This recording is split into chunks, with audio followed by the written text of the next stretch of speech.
Welcome back. Today's explainer is diving headfirst into some seriously mind-bending source material.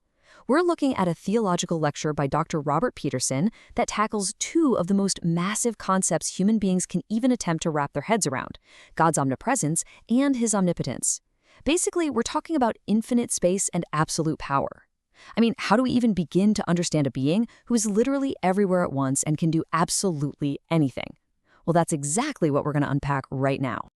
Let's kick things off with this brilliant quote from the book of Jeremiah. "Am I a God at hand, declares the Lord, and not a God far away?" This hits the nail on the head when it comes to the paradox we're dealing with. Think about it. We're talking about a God who is intimately close to us, right here, right now, but also infinitely distant and totally beyond our comprehension. It's like, how can those two realities possibly exist at the exact same time? Well, to figure that out, here's our roadmap for the explainer. First, we'll explore the paradox of presence. Then we'll map out what we're calling the geography of God. From there, we'll shift gears into understanding absolute power and the logic of omnipotence. And finally, we'll bring it all together by looking at the meaning for the believer. So let's jump right into section 1, the paradox of presence, defining the infinite. We have to start by asking, what does it actually mean for an infinite spirit to occupy physical space? Here's our baseline definition. Omnipresence means that God is fully and simultaneously present everywhere. Because God is infinite, his omnipresence is essentially his infinity applied to the whole concept of space. You literally cannot pin God down to a set of GPS coordinates. There is nowhere, and I mean absolutely nowhere on Earth or in the entire universe where he isn't completely and fully present right this second. And that really illustrates the crazy tension of this attribute. On the one hand, God is transcendent. He is totally outside and beyond creation, right? He's not trapped inside the universe. The highest heavens can't contain him. But at the exact same time, he is immanent. He is deeply, intimately present within creation. Like the book of Acts says, in him we live and move and have our being.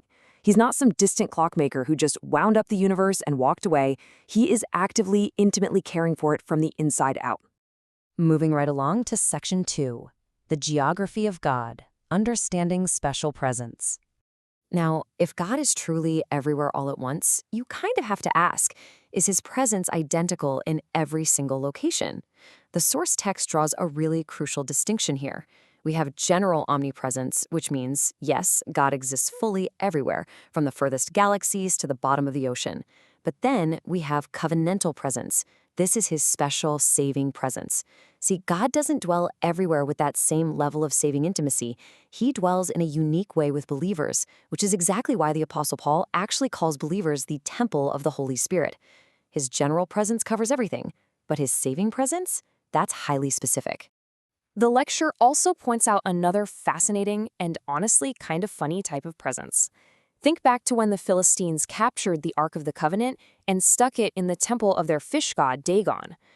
God's presence manifested there strictly in judgment. The Philistines literally kept waking up to find their idol physically knocked over and shattered on the floor right in front of the Ark. So God was definitely present in that heathen temple, but absolutely not in a comforting or saving way. Which brings us to an uncomfortable but super common theological question: is God in hell? Just take a second and think about your own baseline understanding of omnipresence. If God is literally everywhere, does that include the one place that is entirely defined by eternal punishment? According to Dr. Peterson's lecture, the theological answer is yes, but with a massive, massive distinction. In heaven, God is present in grace, comfort, blessing, and pure joy. Hell, by definition, is total banishment from that joyful presence. However, God is absolutely still present in hell. It's just that he's present in holiness, justice, power, and wrath as the ultimate judge. You literally cannot escape God's presence. You only experience it differently based entirely on your relationship to him. All right, section 3, understanding absolute power, the foundation of might. We've tackled infinite space, so let's pivot. Let's talk about the second major attribute, God's limitless power. Again, starting with the definition. Omnipotence means God has unlimited power to do absolutely anything he wants to do. It's why the Bible so often calls him the Almighty. And listen, this infinite power is completely beyond any human measurement. You can't quantify God's might in terms of electrical wattage or engine horsepower. It's an entirely unmeasurable, boundless capacity to act. Now, it's really important to distinguish omnipotence from a closely overlapping concept, which is sovereignty. Sovereignty is all about authority and domain. It's God's right to rule as king over everything. Omnipotence, on the other hand, is the actual raw power and ability to act. Basically, you can think of omnipotence as the foundational muscle that makes God's sovereign rule over the universe actually possible in the first place. Next up, Section 4, the logic of omnipotence, boundaries of the Almighty. Okay, so if God has unlimited power, does that mean there are absolutely zero boundaries? Let's flip the script for a second and look at what God cannot do. You've probably heard this classic philosophical dilemma before. Can God make a rock too heavy for him to lift? It's totally designed as a trap, right? If he can't make the rock, well, he isn't all-powerful. But if he makes it and then can't lift it, he also isn't all-powerful. So how does theological scholarship actually handle this brain teaser? I absolutely love this answer. The brilliant C.S. Lewis pointed out, and I quote, "Nonsense remains nonsense even when we talk it about God." What he means is, omnipotence means God can do anything that power can do. But power can't do the logically impossible. Power can't create a square circle. It can't create a married bachelor. And it certainly cannot create a rock too heavy for infinite power to lift. Those logical contradictions aren't some secret threat to God's power. They're literally just meaningless wordplay. And beyond logic, God's power also has firm moral boundaries. His power is never free-floating, it's never chaotic, and it's never capricious. It is permanently harnessed to his perfections. Because God is completely holy, loving, and true, there are things he simply cannot do. He cannot lie, he cannot sin, he cannot be tempted, and he absolutely cannot betray his people.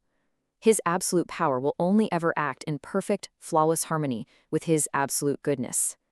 And we see this perfectly harnessed power on display constantly throughout the text.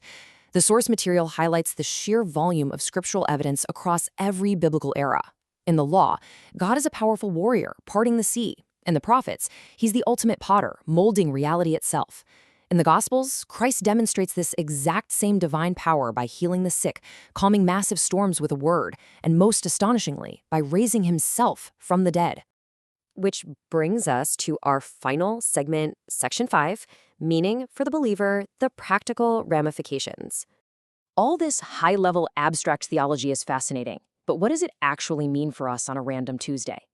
Well, just listen to this incredible excerpt from Psalm 139. "If I make my bed in Sheol, you are there. Even there your hand shall lead me." When you really grasp the staggering scale of God's omnipresence and omnipotence, it's not meant to be terrifying. For the believer, it is deeply, profoundly comforting. There is literally no dark corner, no depth of despair, no physical distance on earth where you can fall out of the Almighty's grasp. So how do infinite space and absolute power intimately combine for the everyday believer? It means that the Almighty God loves us as sons and daughters. His immense power actively protects and keeps us safe. He empowers us precisely in those moments when we are at our absolute weakest, and uses that omnipresent backing to commission us, giving us the courage and strength to spread the gospel. This is where theology becomes daily fuel. Which leaves us with this final thought for you to chew on. Take a second and look around the room you're in right now.